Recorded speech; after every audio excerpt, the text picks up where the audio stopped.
Thank you. Good morning, everybody. I'd like to call this meeting to order to acknowledge that we are Treaty 1 territory, the home and traditional lands of the Anishinaabe of Ojibwe, Innu, Cree, and Dakota peoples, and the national homeland of the Red River Métis. Our drinking water comes from Shoal Lake 40 First Nation in Treaty 3 territory. With me today is Larry Robinson, who's closest to me, and Ian Mann. And my name is Harvey Diamond, and our administrative assistant is Jason Robertson, and the City of Winnipeg Assessment Department is represented by Candace Wright today. To the Zoom participants of this hearing, please note, you are placed in the waiting room until your property is called upon. When it's your turn, you will be admitted into the meeting. Kindly follow along in the Cities of Winnipeg's Board of Revision YouTube channel for the hearing process. Once the host admits you into the hearing, please close your mute or mute your YouTube player. You will be admitted or permitted to speak with respect to your property once your hearing has concluded. You can leave the meeting. We'll be hearing applications for revision of the assessment law in accordance with the Municipal Assessment Act. Matters for which revision is requested have been described in each application, and we will limit discussion to those matters. The statements that are made at this hearing are sworn testimony, and anyone speaking to the matters must be sworn in. Be advised that comparisons of assessments of properties are not considered as evidence of market value by the Board of Revision. The Board of Revision is appointed annually by Council and is independent of it and the City Administration. It makes its decisions on the basis of the evidence provided at this hearing and issues a written order that will be mailed to all parties as soon as possible. Please note that the board's decisions with respect to an application may be appealed. The matter of the municipal board, if the matter pertains to assessed value or classification, or the Court of Queen's Bench, if the matter pertains to an application for exemption from taxation, should you wish to appeal. Information on do so will be included with the board's order. Respect the hearing process, I will confirm the points of appeal with your property to the interest of each applicant following swearing in. We will then have the assessor's testimony followed by questions that the applicant may have, and then the applicant's testimony followed by questions. Each side will be given an opportunity to summarize if they wish to do so. Once all the evidence upon an application has been brought forward, the applicant may leave. The person will repeat for each item on the docket today. The session will close after all applications have been heard, and the board will deliberate in private and make its decisions. We receive the board's decision by written mail as soon as possible. All information and all public hearings are live streamed, recorded, and will be part of a public record. And today we'll be hearing items 4, 5, 6, 9, 10, 11, 12, and 14 on our docket today. And Mr. Robertson, can you please now affirm the assessor and the first applicant's testimony. Thank you. Madam Assessor, please state your full name. Candace Wright. Do you affirm that the evidence you are about to give at this hearing is the truth, the whole truth, and nothing but the truth? Yes, I do. Thank you. Yeah. Mr. Applicant, please state your full name. Hello, Hi. Please state your full name. Abdul H. Premji. Do you affirm that the evidence you are about to give at this hearing is the truth, the whole truth, and nothing but the truth? Yes, I agree. I do. Thank you. Thank you. So our first item is 646 Spence Street. And Ms. Wright, when you're ready to move forward.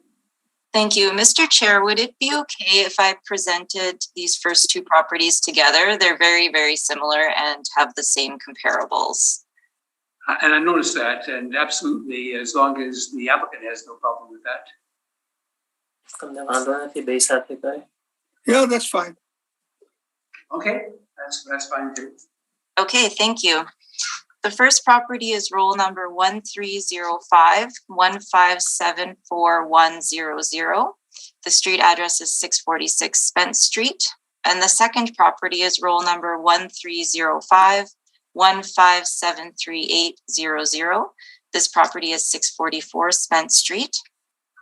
These are both two-story side-by-side properties located in the Spence neighborhood. They were built in 1976. The living area is 1,178 square feet. There are full basements with no basement finish. Each of the properties has 1.5 bathrooms. They do have central air conditioning and they do not have fireplaces. Now there are a couple differences between the two.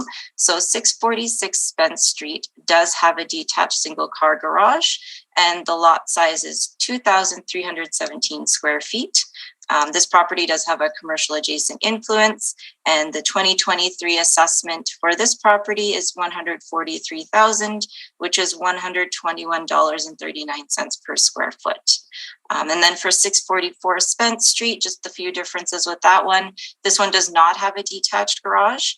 The lot is slightly smaller at 2,258 square feet, but it does still have that commercial adjacent influence. And for 644 Spence Street, the 2023 assessment is $134,000, which is $113.75 per square foot. For both of these properties, I have 3 comparables here that are all 2-story side-by-sides or row houses. Unfortunately, I could not find any similar comparables in the Spence neighborhood, so I used comparables from West Broadway and St. Matthews. They're not too far from the subject property if you refer to the map I've provided in my evidence. The year built and effective year built for these comparables ranges from 1977 to 1978. The living area ranges from 868 square feet to 1,070 square feet. All 3 comparables have full basements. Comparable 3 does have basement finish and the other 2 do not. The bathroom count ranges from 1.5 to 2. None of the comparables have air conditioning, fireplaces, or garages. The lot size for these properties ranges from 1,632 square feet to 1,677 square feet. And comparables 1 and 2 also have a commercial adjacent influence and they're near a community center. The sale price for these properties ranges from $130,000 to $172,500, which is time adjusted to $139,500 to $178,000. And then that gives us a time adjusted price per square foot range from $160.71 to $166.36. So I feel that although I could not find comparables right in the subject properties neighborhood, these properties are fairly close, and I feel that they do support the current assessments of 646 and 644 Spence Street. Thank you. Thank you.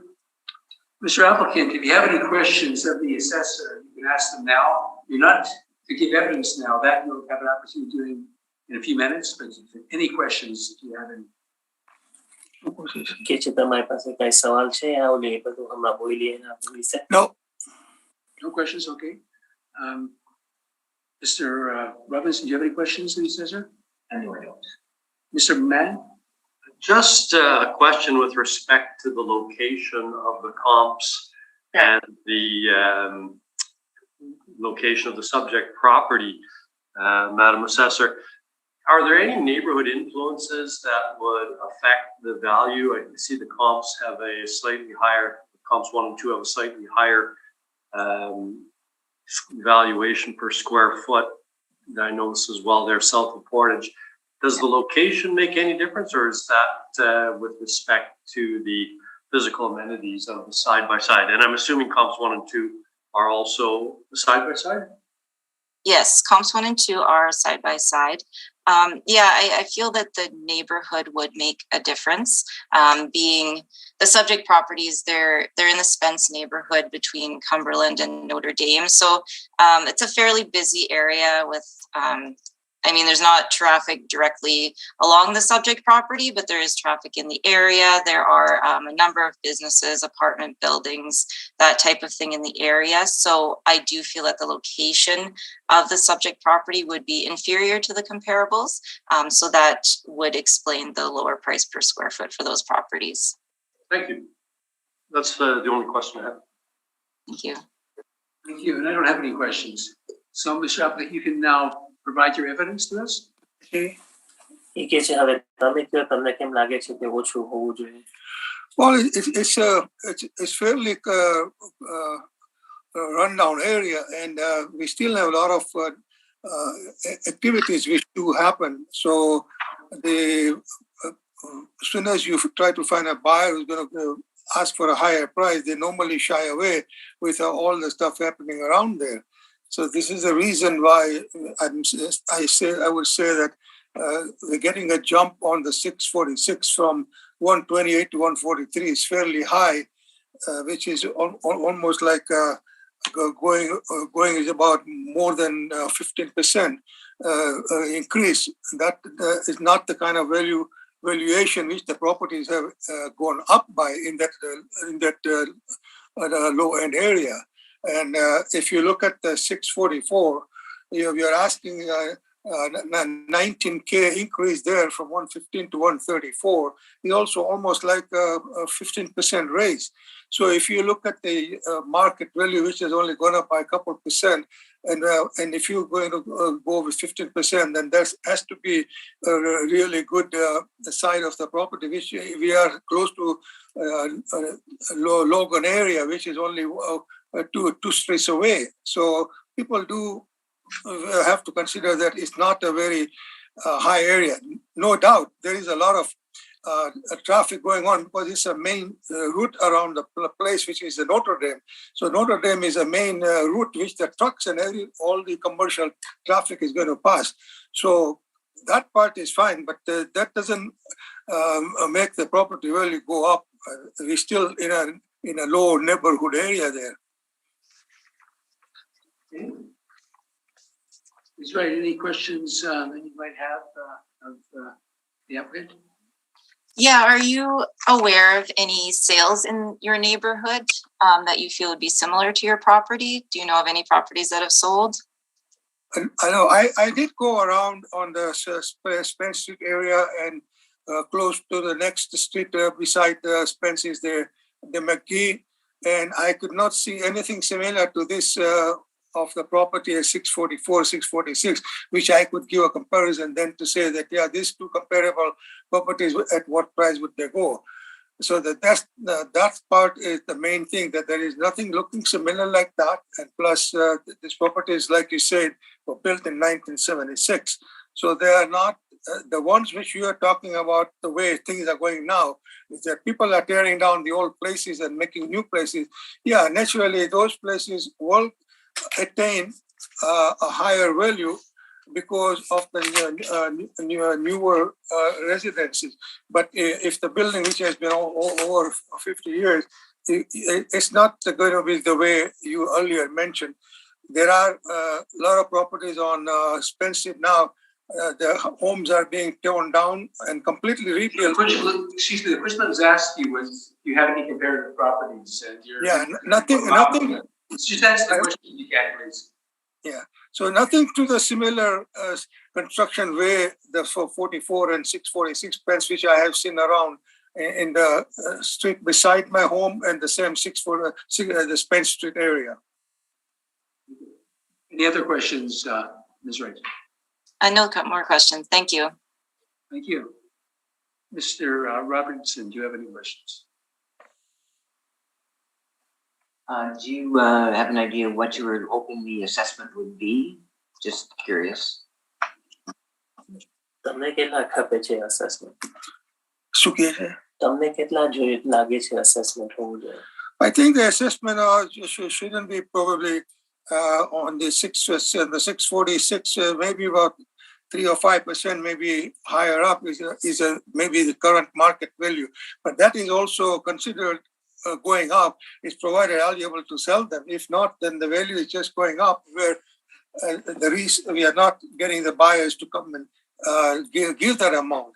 So that is why I was thinking that there should be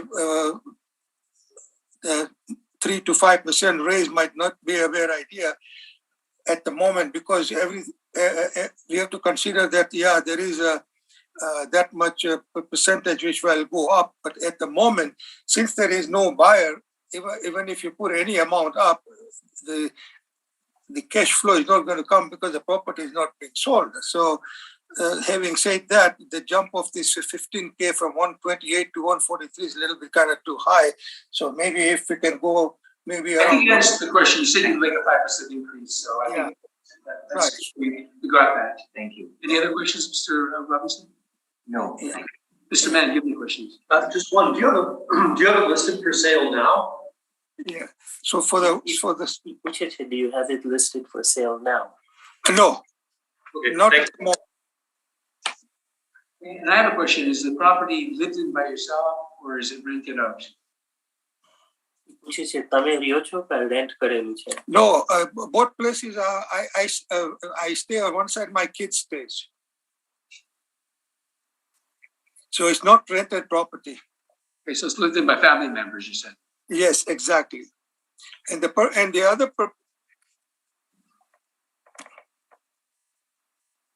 Okay, thank you. Okay, I have no further questions. We've got your evidence. We've got the city's evidence. We will make our determination on these two properties and you'll receive our decision in the mail. Thank you very much. Okay. Thank you.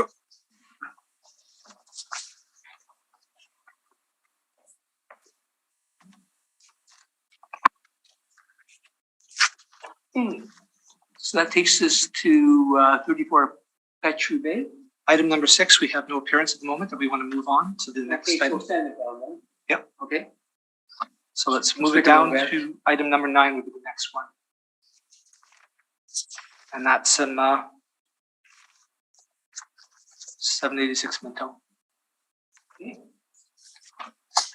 So 786 Minto then is the next one, and we'll hear that next. I believe that is. Doing this right there? Yes. We approach, sorry. Please state your full name, Mary. Do you affirm the evidence you have the serious truth, whole truth, and the truth? Yes. Fantastic.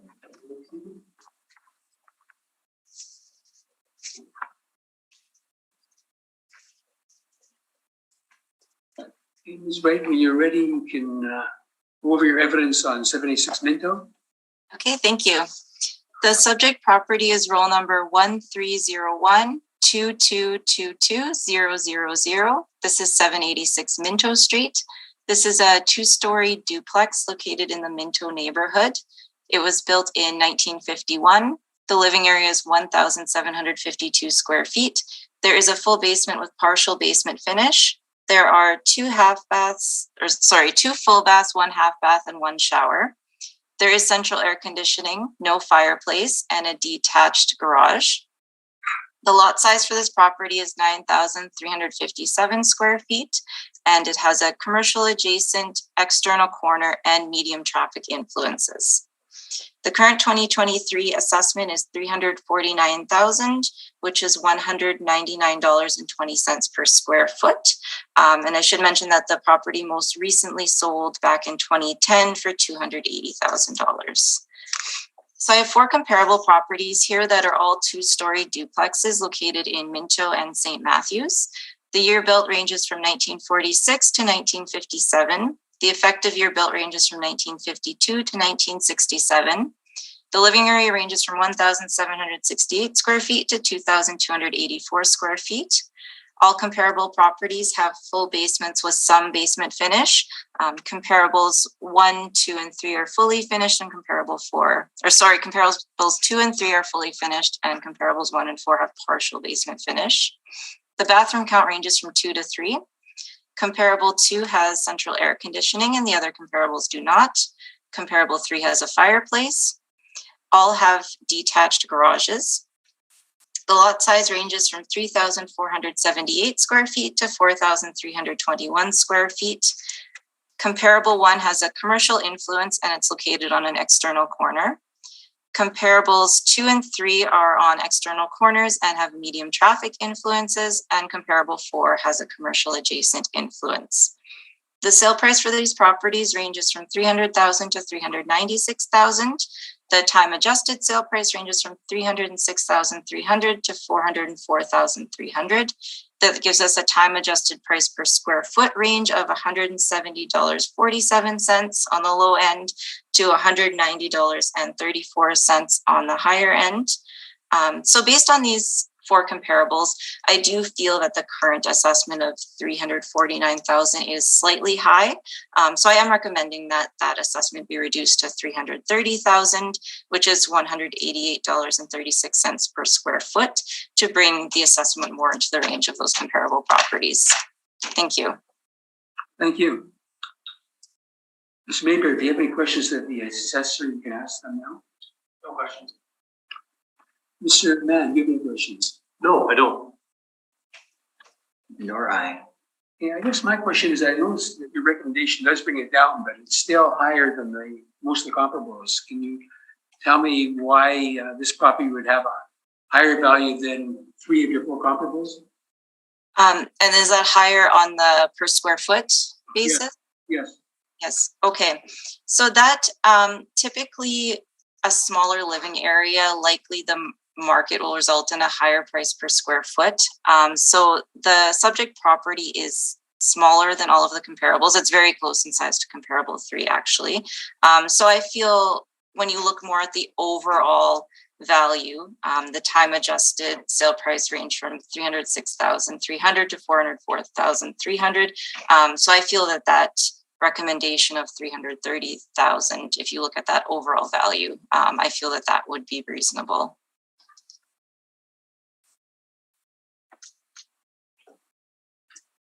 Okay, that's my question. Thank you. Thank Mr. you. Maker, you can go ahead with your evidence. Sure. So we live at 786 Minto Street. It's in the Minto neighborhood, inner city market region. We lived there about 10 years. We like the property, but there are certainly some negative influences to the property that have become more apparent as we've lived there over these 10 years. So I'll just go through the first couple of pages of my submission here and explain those to you. So there are 3 negative influences listed by the city here. The first on the second page being commercial adjacent. We are across from the Minto Armory. And when we first bought the place, it was a fairly sleepy, large building. But since then, the Army has really ramped up their operations out of that facility. And so there's people coming in and out of that parking lot day and night, weekday and weekend. Second influence is the medium traffic. St. Matthews is a bit of a freeway of people traveling by foot and bike between downtown and the Polo Park area and the Woman's Creek encampments. And I think we single-handedly keep Mako in business with our vandalism glass claims, parking in the back lane there along the street. And the third being the external corner. As you can see from my picture, on July 30th, there was another major fender bender there, and it's a busy corner. So I like the comparables that the city assessor has put forth. I think they are fairly close, but being that we have 3 of these influences that all add up to, I think, a fairly significant influence compared to the 2 of the comparables each. I think that on a per square foot basis, our value should be, the range from the comparables is 170 to 190, both having less, or all having less these external influences. So I'm recommending a price of $165 per square foot when compared to the square footage that comes to roughly $290,000. Your evidence? My evidence. Is there any questions of the applicant? I have no questions at this time. Thank you. Mr. Robinson, do you have any questions of the applicant? I do not, thank you. Mr. Mann, do you have any questions? I have a question about the comment you made about keeping Mako in business because the back lane is, have you been experiencing crime or vandalism? Yeah, broken windows in our cars. You had 3 in the last 2.5 years. Okay, you do have a detached garage, don't you? Yeah. Okay, and are the windows being broken while the car's in the garage, or? No, outside along that St. Matthews corner. So there's a parking spot beside the garage that's up against the street. Okay. So we park there sometimes. And the detached garage, the information from the assessor says it's a multiple. Is that a double garage or 1.5 or triple garage? Yeah, it's Or- a 2-car garage built in 1950. So I can't fit a van in it. A small sedan will squeeze in. This. Okay. Thank you. Those are my questions. Yeah, I've got a question. And you live in one unit and the other's rented? It used to be, and then we had kids 7 years ago, and so when the last tenant moved out, we just started living in both. So you live in both. Have you converted it to a single family or? No, we just left it as is. We'd like to move at some point and then sell it as a duplex instead of renovating it to be a single family. So if you get access from one unit to the other, do you have to go through the front door into another front door, or can you exit? There's a access from the common hallway off the front entrance, and there is a doorway to that common entry from the main floor unit. So we go out into the common hallway and up, and yeah, it's a little unorthodox for a single family. It works. Kitchens and Yeah, bathrooms. that's and- very handy. I can see the advantages. Yeah. Okay. And you indicated 165 per square foot is what you recommend. On what basis are you coming to that amount? I pulled that out of a hat just based on being slightly lower than the lowest comparable that I don't think has the same kind of thing. Okay. Thank you. We will render our decision and you'll receive it. Good time.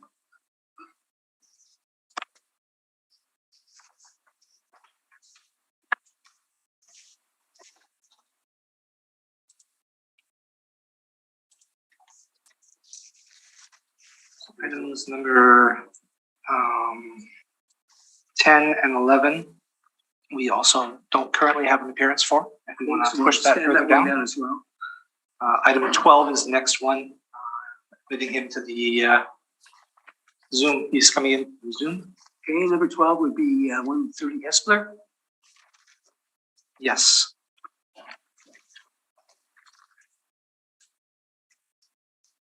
Mr. Agbola?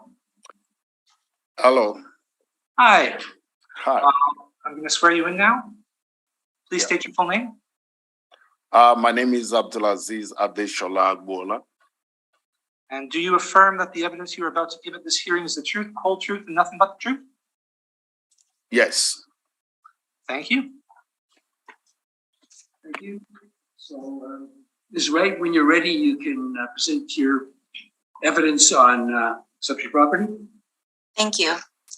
The subject property is roll number 14083478000. This is 130 Hessler Avenue. This is a 2-story duplex located in the Glen Elm neighborhood. The year built is 1956 and the effective year built is 1976. The living area is 2,040 square feet. There is a full basement with partial basement finish. There are 2 full bathrooms, 1 half bathroom, and 1 shower. There's no central air conditioning, no fireplace, and there is a multiple car detached garage. The lot size for this property is 5,133 square feet, and it is located on a bus route with medium traffic and near a cemetery. This property most recently sold in 2017 for $285,000. And then just a bit of additional information about the property. So there was a fire that occurred, I believe it was in 2018 after that sale. So I included the permit for that fire repair in my evidence, just for some more information. And I also included a July 2022 rental listing that was online that just describes that it's a well-maintained renovated duplex, and I have included a few pictures there to refer to. So the current 2023 assessment on the property is $390,000, which is $191.18 per square foot. I have 4 comparable properties that are all 2-story duplexes. Comparable 1 is located in Glen Elm. Comparables 2 and 4 are in East Elmwood, and comparable 3 is in the Chalmers neighborhood. The year built ranges from 1959 to 1961. The effective year built ranges from 1959 to 1979. The living area ranges from 1,672 square feet to 2,040 square feet.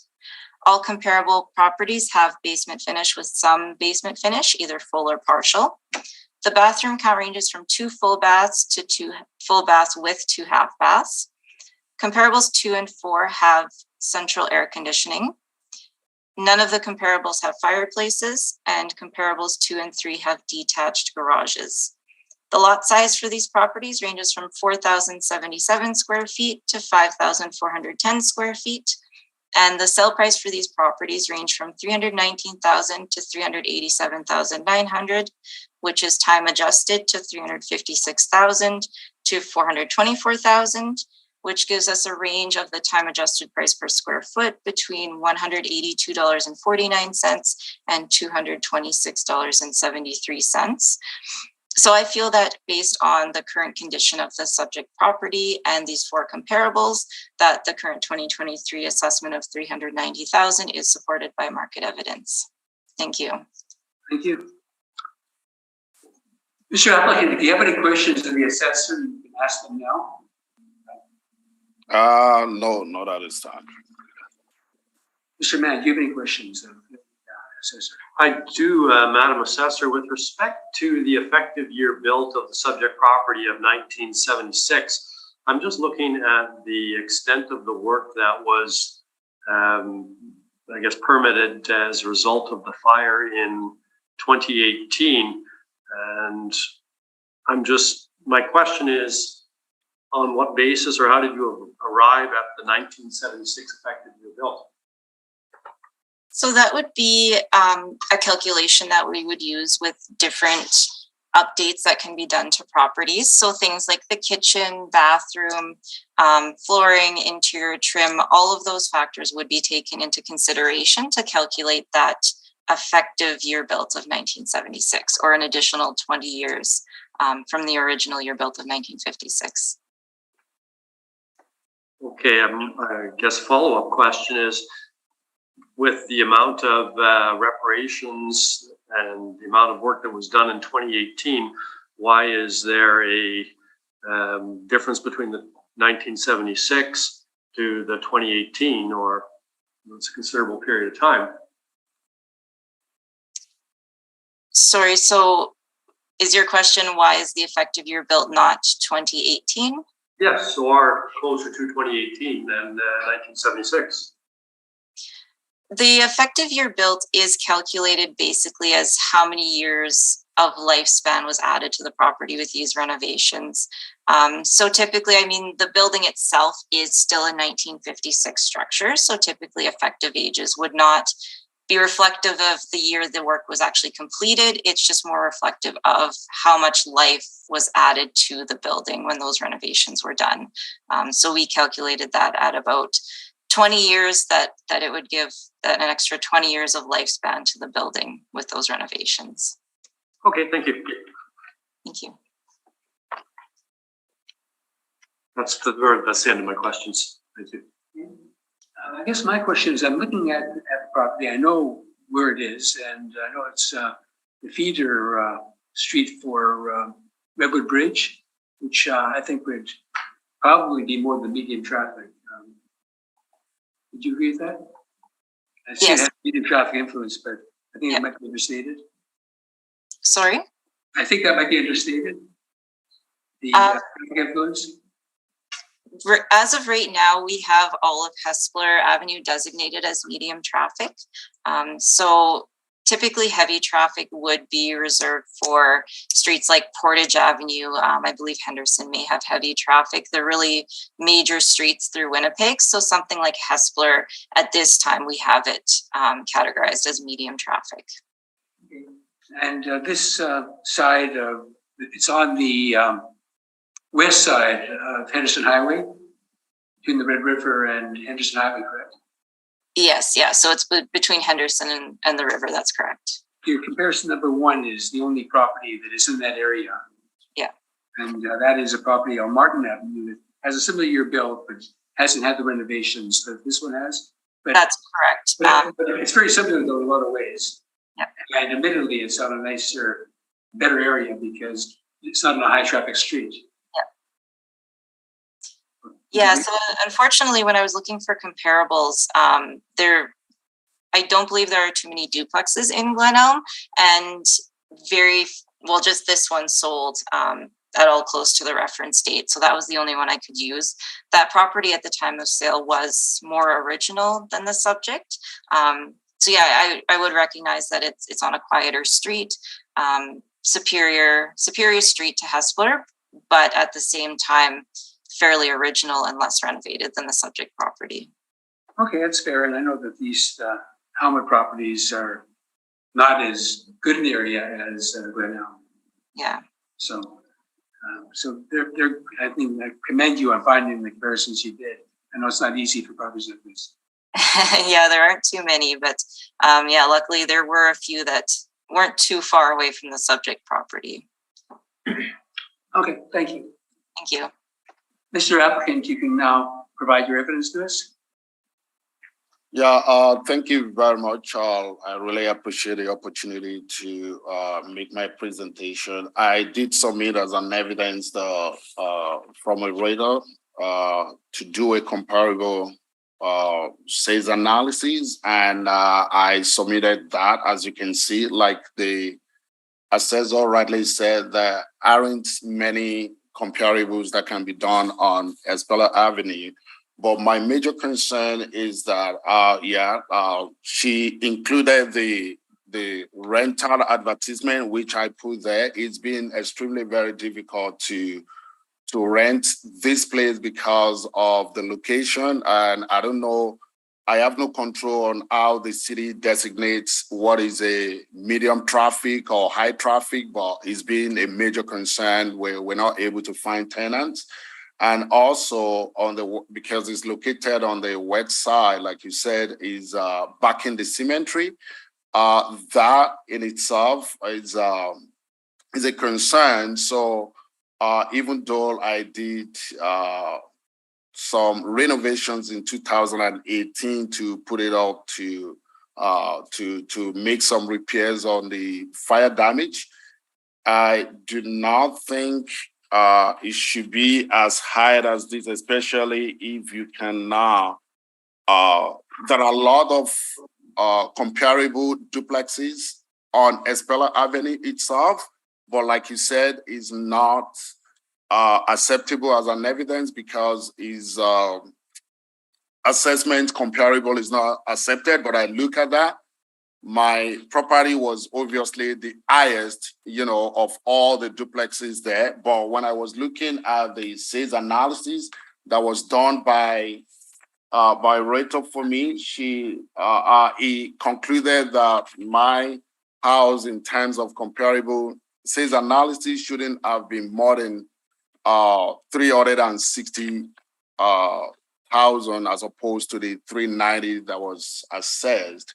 And that's what I have to say. And I have a strong concern with the fact that the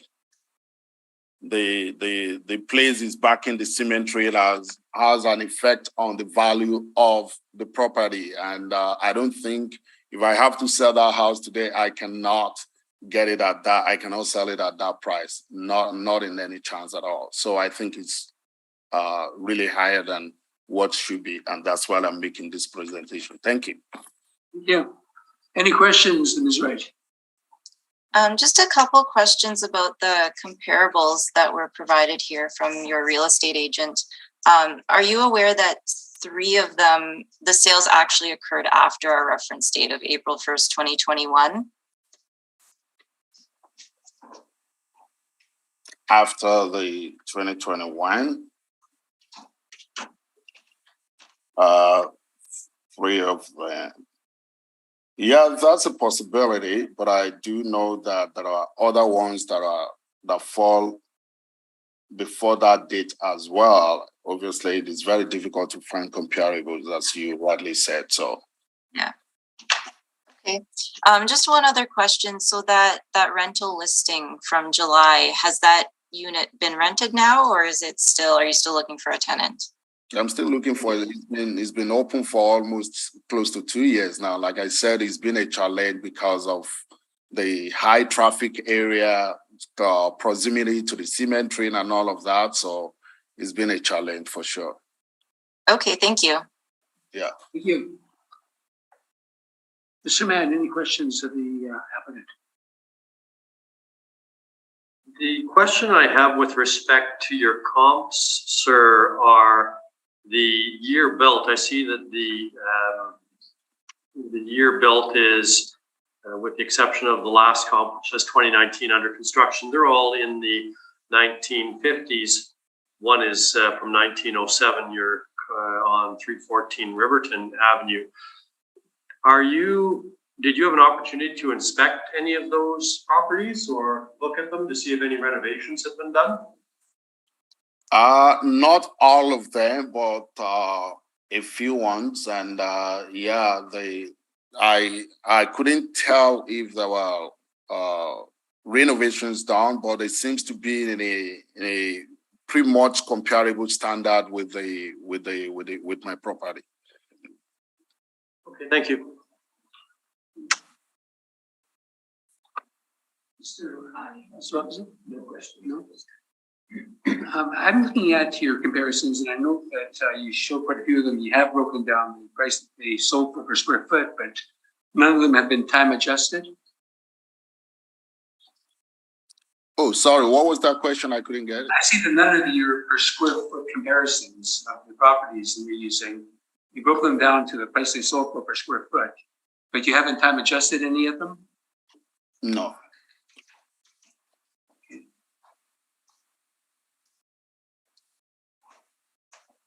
Actually did not understand what that question meant. Okay, how much rent are you seeking for the unit that you are trying to rent? Okay. Okay. The unit I'm trying to rent, whether I broke it down to what? How much rent are you asking?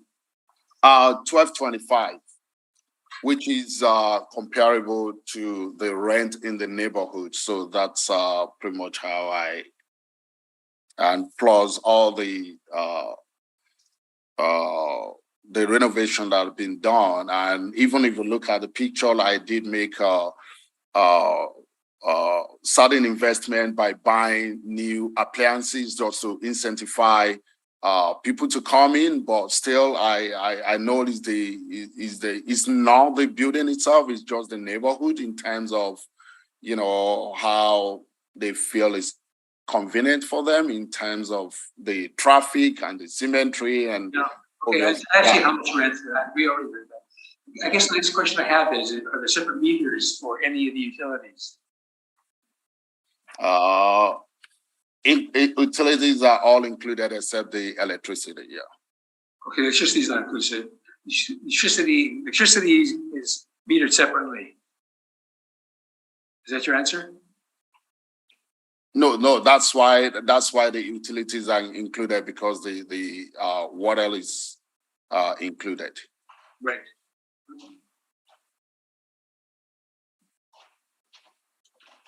And what amount are you actually asking that we set your assessment at? About $360. And what's the basis of you making that request? On the basis of the assessment that was done for me by my real estate, as you can see, even more than the assessor, 1, 2, 3, 4, the assessor brought about 4. We look at so many just to see what it is. I know, like you said, the assessment value is not acceptable, but when I look at my street or my neighborhood, I'm just extremely very high compared to every other thing, and considering all the characteristics of the neighborhood. So that's why I'm asking for that, and that's what my real estate came up with respect to other comparable sales that were done around that with comparable properties that looks like mine. Okay. Well, thank you very much. Leave that with us, and we'll issue our order, and you'll receive it soon. Thank you. Thank you so much.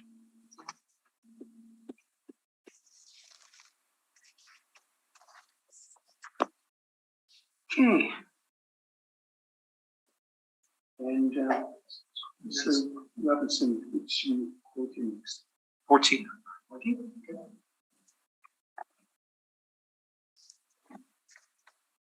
So next on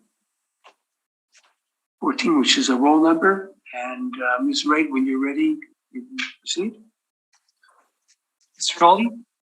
Oh, I'm sorry. Good morning. Morning. Please state your full name. Michael Stephen Goldman. Do you affirm that the evidence you are about to give at this hearing is the truth, the whole truth, and nothing but the truth? I do. Thank you. Okay, I was ahead of myself, but now Ms. Wright, when you're ready, let's proceed. Thank you. So the subject property is roll number 0901020520. This property is located along St. Boniface Road. This is a piece of vacant land with agricultural zoning in the Transcona South neighborhood. The land area is 4,182,819 square feet, which is just over 96 acres. The land influences include a golf course and no sewer, no water. The 2023 assessment for this property is currently at $553,000, which works out to either 13 cents per square foot or $5,759.22 per acre. So I have three comparable properties here that are all vacant pieces of land with agricultural zoning in that Transcona South neighborhood. The size ranges from 191,123 square feet to 325,238 square feet, which is 4.39 acres to 7.47 acres. That gives us a price per square foot range between 48 cents and 78 cents, or a price per acre range of $21,047 to $34,187. So there aren't too many sales in this Transcona South neighborhood, especially large pieces of land with that agricultural zoning. So unfortunately, the comparables I have are much smaller than the subject property, but they did occur fairly close to that April 1st, 2021 reference date. So in 2019 and 2020, these sales occurred. So although it is difficult to come up with a value for this type of property, I feel that 2020 assessment of $553,000 is reasonable based on these comparable sales I've provided. Thank you. Thank you. Mr. Golden, any questions of the assessor? I do. Thank you for your time. Going on what you said, comparable number one, I noticed that it's a similar layout to some of the neighboring properties, which are used for single family homes. I guess my question is whether you know whether there's been an application for permitting to construct a single family home on comparable number one, for example. I'm not too sure about comparables 1 or 2. I know comparable 3, there hasn't been anything yet, but the other 2 I'm not sure about. Okay. And comparable number 2, are you aware of what the are you aware at all what the intended use was for comparable number 2? No, I'm not sure what the intended use was. Okay, and my apologies. I'm not sure if I should be speaking this in rebuttal or not, so stop me if you like. But my understanding was. I got some questions. If you have rebuttal, save the rebuttal. And okay. Okay, I'll save the rebuttal. It was just a comment as to what I believe that use of that land is for, but I can save that for the rebuttal. Yeah, I thought you said it because if you start rebutting, then we have to disturb us, and the session's going to ask you questions where you're asking her questions, and I guess we're cumbersome. So. Okay, no problem at all. Thank you. And just a couple other questions here. Are you aware of any easements or caveats on any of the 3 comparable properties? Not that I'm aware of. Okay. And the how did you come up with the valuation of the subject property, the 13 cents a square foot? So we have actually applied a permanent adjustment to this property just due to, we're aware that development is likely still years away. So our model value that values properties based on sales of comparable properties, it's actually been adjusted by 50%. So our model would have been valuing the property at 26 cents per square foot, which again, would be based on sales of similar properties. I recognize that there aren't that many of them.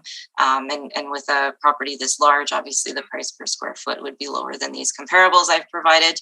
And then we've actually adjusted that by 50% down to the 13 cents per square foot, just to recognize that development may be years away.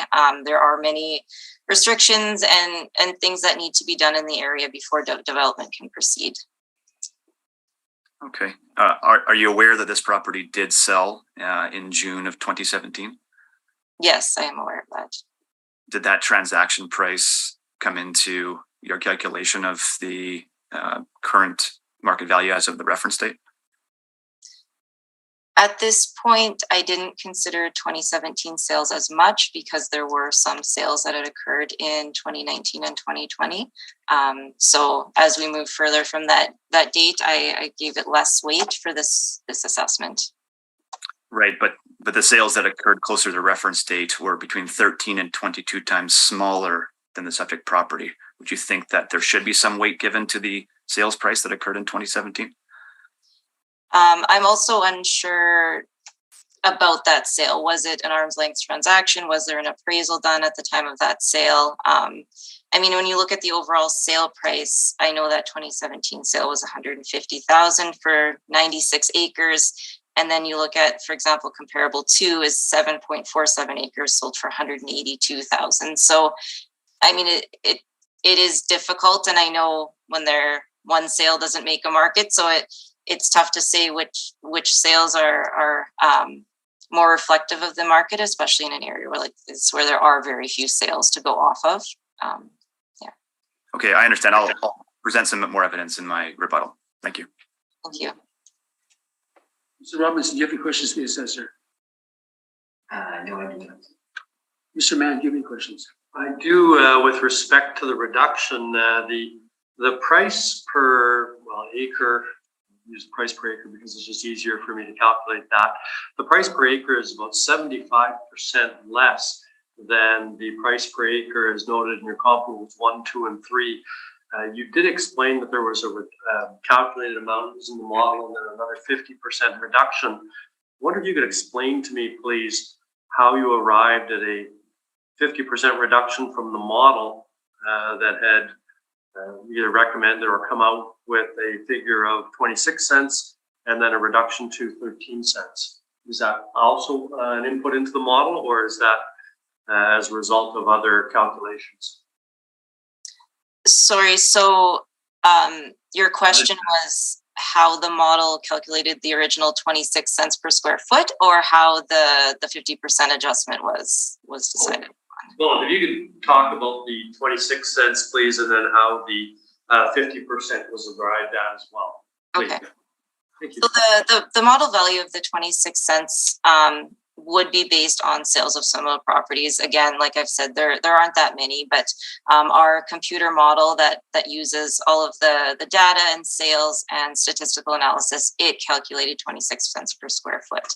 And then we've decided, I believe it was a number of years back, that we added that 50% permanent adjustment. Again, this property is difficult to value. We felt that full value that was being generated by our model likely was too high. We likely came up with that 50% based off of past decisions. The property has a long history of appeals, so part of that may have been past decisions that were taken into consideration. And it is difficult to value, and it's difficult to pinpoint exactly what reduction should be applied or whether that model value is accurate. We're just doing the best that we can with the available sales information, which is quite limited. Okay, thank you. That does lead to one follow-up question. Hopefully I'll ask it a little better than I asked the last one. The permanent adjustment of a 50% reduction, can you tell us when that came into being or when that was decided to apply to this property? I don't have it offhand, but if you give me a couple of moments, I could look that up for you. Was it just this, perhaps rather than knowing exactly, which might not be necessary, was it just for this assessment period, or was it for previous ones as well? It was for the previous assessment, for sure. Beyond or prior to that, I'm not too sure. So for the previous assessment, yes, that adjustment would have been there. Thank you. And my question is, how close is this property to services? From what I understand, servicing is likely many years away. Development at all, I believe, in this area is likely still quite a few years away. Looking at your map, I see there is some development to the left along the road. I guess the left and not going north. But those properties have sewer water or no? I don't believe that they do. There are single family dwellings in the area. I don't believe that they have servicing. Again, I can look into that for you if you like. No, you don't have to. That's fine. Yeah. Just okay, thank you. That's my question. Yeah. Mr. Gold, you can go ahead with your evidence. Thank you. As was discussed, this subject parcel of land does not have municipal sewer access, municipal water access. There's no land drainage infrastructure available. And there's no legal road access. The city of Winnipeg has informed my client that St. Boniface Road is not an accessible road because it does not meet municipal standards. And in the springtime, the road was not passable and often is not passable between Plessis and Foch. So that portion of the road has not been recommended for use by the city of Winnipeg. The property owner has made several requests with the city of Winnipeg departments to bring this land into a new community. As the assessor has alluded to, it's not available for development at this time. The city has stated there's over 13 and a half years of greenfield land available overall in the city of Winnipeg. And their target is a 10-year land supply, and they're prioritizing Centerport area in the northwest for development ahead of any lands in the east in the city of Winnipeg. If the land does become available for precinct plan or secondary plan in the future, the property owners have been advised by the city of Winnipeg that they may need to contribute at the following for the land to come online and become developed into a new community, which would be the twinning of Plessis and Dugald, regional wastewater upgrades, an expansion to the existing South Transcona Community Center, a new fire station. The economics don't allow for those type of contributions for this parcel of land in the long term, but regardless, that is many, many years away. As was alluded to with the assessor, the subject property was sold on June the 6th, 2017, between an arm's length buyer and seller for $150,000. Part of the reason why that sales price came to be was because of the inability to do anything with the land. At this time, it cannot even be farmed because of the low-lying condition of the land. There are a lot of reeds and low-lying ditch, low spots within the lands that would not allow it to be farmed. So there's no farming revenue being earned on the land. It's just a vacant weed patch that we have to, the client, the owner has to pay to have it maintained for weed control. So the recommendation that I was going to propose to the board was that to come up with a calculation of an increase of price from the sale date, a time adjusted price, essentially from the sale date in June of 2017 to the reference date, which is 46 months. And I created a range of an annual escalation in price of between 3 and 10%, which created a value of about $168,000 to $220,000. And my recommendation to the board would be to a determination of value within that range. Thank you. Thank you. And you indicate you had rebuttal evidence. Can you present that now? Yes. Well, it's more oral evidence that I'd just like to discuss regarding some of the comparables. Comparable number one, this property does have frontage exposure on both Esselmont and Symington Road. Due to its access, this property, like the neighbor next to it, would have the ability, we believe, to develop into a single family home. So the sales price of $150,000, our understanding was essentially to create a single family home building lot, wherein the purchaser could have installed a septic tank and or a holding tank and a well similar to all the neighboring properties, which the subject property does not have that ability to do. Comparable number 2, this property was actually purchased by the adjacent landowner. The adjacent landowner had a landlocked parcel of land. This property was purchased to give him access to combine his 2 properties together to allow access to his larger property, which is farmed. And it created a higher value for both of his property by doing so.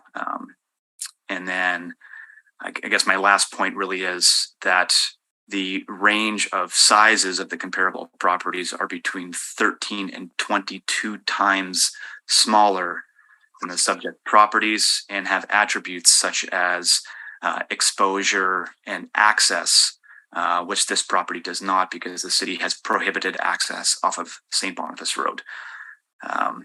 And really, the final point was that this property is the subject property was has a 268% increase over the 46 months in value from the reference period, which I don't think is reasonable, over 70% per year increase. Thank you. Thank you. Ms. Wright, any questions? Just one question. So my third comparable, which is directly adjacent to the subject property, do you think, or are you aware if it has the same limitations, even as far as, say, currently using it as farmland? Are you aware of kind of the condition of that land? Is it able to be used for farming, or is it kind of similar to the subject property and not really usable at all right now? As far as I understand, comparable number 3 is also landlocked and does not have access, and it is not being farmed. However, it is about 20 times smaller than the subject property. Thank you. Thank you. Mr. Mann, any questions? Just with respect to the roads, this subject property is bounded by Bates Avenue on the east, Esselmont to the north, and St. Boniface to the south, and it's St. Boniface Road that has the prohibited access? Correct. Well, it's actually not bound by Bates to the east.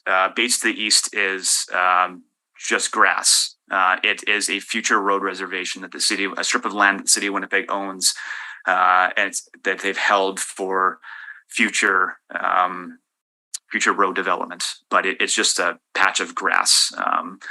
I wouldn't even recommend going over that strip of land with a quad. You probably get stuck today. So it's not bound by any type of road to the east, and St. Boniface Road does have prohibited access. And Esselmont to the north, as far as I understand, would not be a legal approach onto this piece of land to allow it for any type of development. Just because of the condition of the road, it's a very narrow gravel road. So with the exception of Esselmont, then Comp 3, bounded by that Bates Road or Bates grass path or whatever it is, would have even further reduced access or further reduced accessibility than the property on subject property? Well, I would say it would have similar, because the city of Winnipeg does not allow access off of Esselmont. So both properties are essentially landlocked. Okay, thank you. So you indicated that you have, I guess the owner has to do some weed control. How do we get access to the land to do that? Through the ditch. So which ditch? Which property? Where do they go? From the south. So they would have to go over they'd have to drive a machine with, they use a tractor, which has very large tires, and drive over the St. Boniface Road ditch then down and back up onto the property. There's no culverts to the property from any of the roads that surround it? No. Okay. And you indicated that this is only a road allowance, it's not a road? Correct. And Esselmont, is that not a? It does not meet municipal standards to allow the 96-acre parcel, the subject property, for development. There's no culvert to this. Well, no, there isn't an interrupted. You could get onto the property from there, but the city of Winnipeg will not allow a municipal access, like an approach onto the property for. I understand, but I think right now there is an access to the property from this one. Not a legal access, no. Like there's no driveway going onto the property. No. There's no driveway. There's no it's just dirt up to Esselmont. The city of Winnipeg will not allow a driveway or an approach to be installed there, as far as I understand. Okay, but if there is dirt, it would have to be a culvert and needs a ditch could flow. Would there not? Only if the city of Winnipeg would allow a driveway to be installed there, which they have indicated to my client that they would not. They indicated to us, though, that there is dirt to get on the road there. So I'm wondering, is there not a culvert below that dirt to allow the ditch to flow? I'm not sure. All I know is there's no legal access onto the property. Okay, well, we have your material, we have the city's material, and we'll have to make a decision, get it in due course. Thank you. Okay.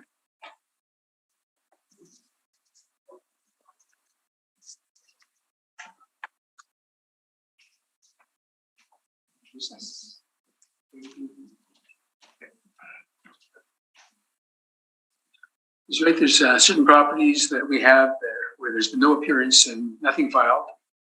We'll go back to those, and we're going to ask you to read in evidence on them that the assessor has, and we'll make our decisions on those as well.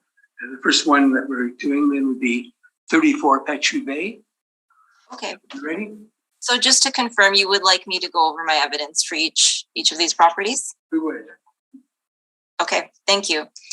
The subject property is roll number 1409-8088-700. This is 34 Petro Bay. This is a one-story side-by-side style of property located in Inkster Gardens, built in 1978. The living area is 872 square feet. There's a full basement with basement finish, one full bathroom, one half bathroom, and one shower. There is central air conditioning, no fireplace, and no garage. The lot size is 2,698 square feet. The property most recently sold in 2013 for $230,000, and the current 2023 assessment is $246,000 or $282.11 per square foot. I have 4 comparable properties here that are all one-story side-by-sides located in either Inkster Gardens, Mandalay West, or Tyndall Park. The year built and effective year built ranges from 1977 to 1979. The living area ranges from 820 square feet to 920 square feet. All comparables have full basement with basement finish. All have 2 bathrooms. All have central air conditioning. Comparables 1, 2, and 4 have fireplaces, and comparable 4 has a detached garage. The lot size for these properties ranges from 2,498 square feet to 3,350 square feet. Comparable 1 is located on an external corner. Comparable 2 is on a bus route with medium traffic. Comparable 3 has light traffic, and comparable 4 has light traffic and is located on a bus route. The sale price for these properties range from $232,500 to $251,000. Time adjusted sale price ranges from $253,000 to $273,800, and the time adjusted price per square foot ranges from $291.36 to $308.54. So I did speak to the owner of this property a while ago in July, and after our conversation, he had indicated to me that he would likely be withdrawing the appeal. He likely just didn't get to withdrawing it. But I do feel that the current 2023 assessment of $246,000 is supported by market evidence. Thank you. Any questions, Mr. Robinson? No, seems pretty clear to me what we're gonna do there. Mr. Matt? None, no questions. Okay, and I commend you. You've got, well, this one was easy. You have good comparables. Thank you.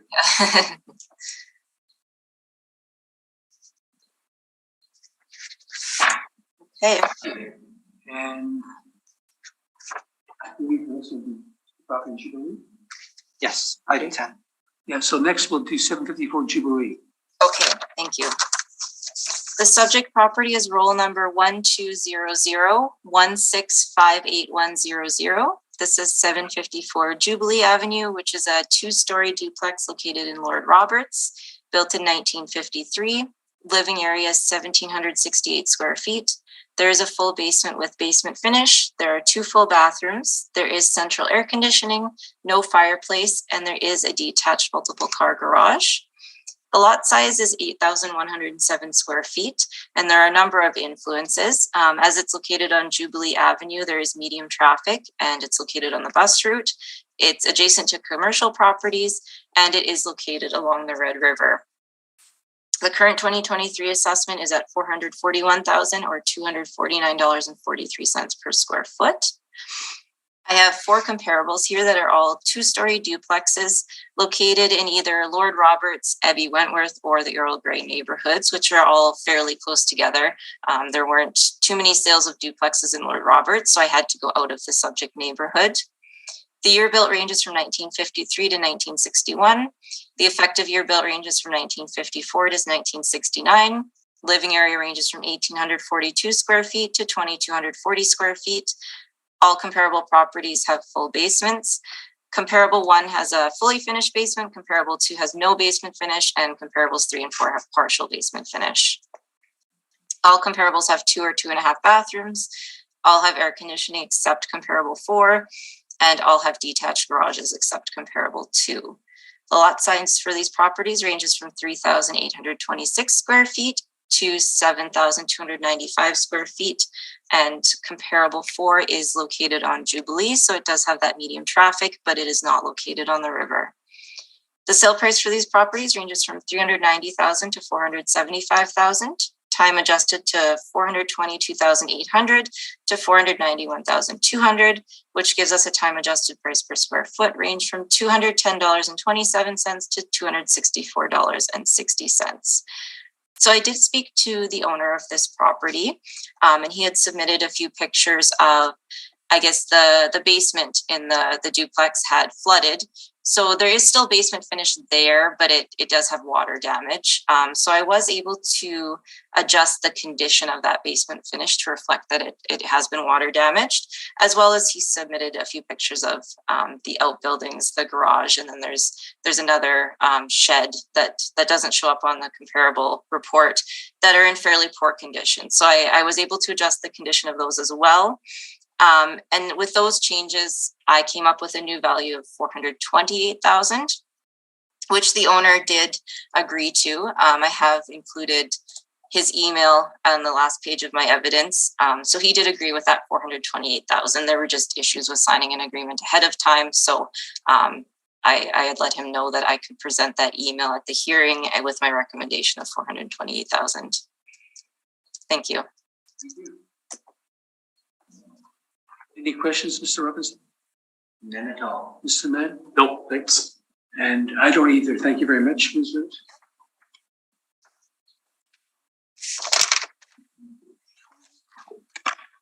Okay. Item 11. This topic is item number 11. Okay, so 76 Martin Avenue West. Yeah, the subject property is roll number 1408020810. This is 76 Martin Avenue West, which is a 2-story duplex located in Glen Elm. The year built and effective year built is 1959. The living area is 2,016 square feet. There is a full basement with partial basement finish. There are 3 full bathrooms, no central air conditioning, no fireplace, no garage. The lot size is 4,077 square feet. And the current 2023 assessment is at $368,000, which is $182.54 per square foot. The property did sell recently in October of 2020 for $352,100, which is time adjusted to the current assessment of $368,000. Just for a bit more information, so after that sale in October of 2020, there was a fire in the property in September of 2021. So I was in contact with the homeowner and we went over that. And he estimates that those repairs will be completed by 2023. The permit is in final status with the Planning, Property and Development Department. So it would be reasonable to assume repairs will be completed by 2023. So it will not be taken into consideration for that assessment. But I have adjusted the 2021 and 2022 assessments to reflect that fire damage. So I'm going off the assumption that by 2023, that will all be repaired and back to average condition. So I do have 4 comparables here that are all 2-story duplexes located either in Glenham, Chalmers, or Luxton. The year built and effective year built ranges from 1949 to 1962. Living area ranges from 1,700 square feet to 2,196 square feet. All have full basements. Comparables 1 and 2 have basement finish and the other 2 do not. Bathroom count ranges from 2 full baths to 2 full baths with 2 half baths. Comparables 1 and 3 have central air conditioning. None of the comparables have fireplaces. Comparables 2, 3, and 4 have detached garages. The lot size ranges from 3,042 square feet to 4,405 square feet. Comparable 1 is located adjacent to the Red River, and comparable 3 is located adjacent to commercial properties, and it has medium traffic. The sale price for these properties ranges from $287,000 to $368,000. Time adjusted range from $320,000 to $411,800, and time adjusted price per square foot of $181.85 to $188.24. So I feel based on the information that I have that the property should be in back to average condition by 2023. And the current assessment is actually exactly the same as that time adjusted subject sale price and within the range of comparables. So I do feel that it is supported by market evidence. Thank you. Thank you. Mr. Mann, any questions? No, I don't. Thank you. Sir Robbins? None for me either. So I guess my question is, right now, the property is probably not up to fully repaired.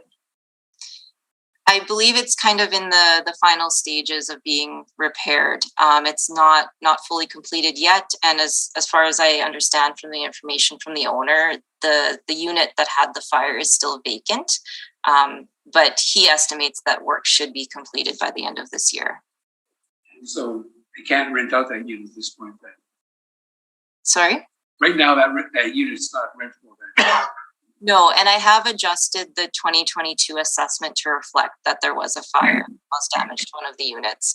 So it has been accounted for in the current assessment, but since the appeals for sorry? What is the current assessment for 2022? Sorry, I'm having trouble hearing you. Sure. What is the current assessment for 2020? Oh, sorry.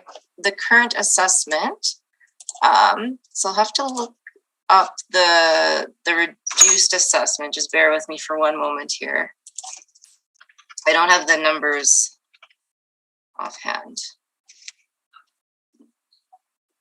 Okay, I guess my question to you then is, what if, because of supply chain restraints or inability to get labor and workers, the property is not repaired by 2023? Then we can. This is the opportunity right now. He filed an application, and we have to look at the property the way it is now, don't we? We can't assume future development that might put in the repair, because if we find that it's going to be repaired and it isn't, we're basically locking it into a higher assessment than the property warrants at this point. So based off of the information I can see from Planning, Property and Development, the permit is in the final stages. So that would mean that the majority of the work has been completed. So I think the chance of supply issues and that type of thing, it may be possible, but I think it's unlikely. And that is something we could reconsider. If we get to 2023 and we find that there still is work outstanding, the property's not in average condition, we could adjust that at that time to account for that. So yeah, it is difficult when there is work ongoing that it's kind of predicting the future to know when that work will be completed, but just based off of his information that he didn't seem to think at all that the work would be ongoing past the end of this year. And with the permit being in that final status, I would say that's probably unlikely that. Okay, thank you. And in fact, we have your undertaking, the assessment part of this undertaking to make an adjustment if it's warranted. That makes me feel better about it. So thank you. Thank you.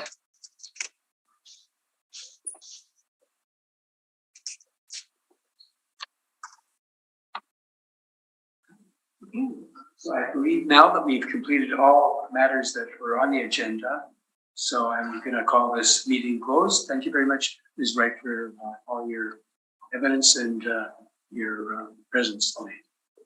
Thank you. Bye. Have a good day.